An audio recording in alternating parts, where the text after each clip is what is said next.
সেই গুরুরই কথা বলি শোনো সবাই, সেই গুরুরই কথা বলি শোনো এরাম সর্বজীবের মুক্তিদাতা,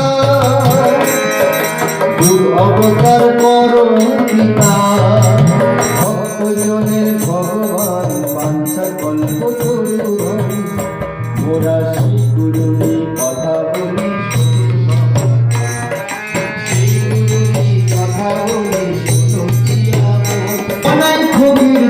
মুসলমান 150 বছর বয়সকালে পেল যার সন্ধান, সেই পরম জ্যোতির দেখা পেল, দীক্ষা নিয়ে ধন্য হলো, পরম জ্যোতির দেখা পেল, দীক্ষা নিয়ে ধন্য হলো।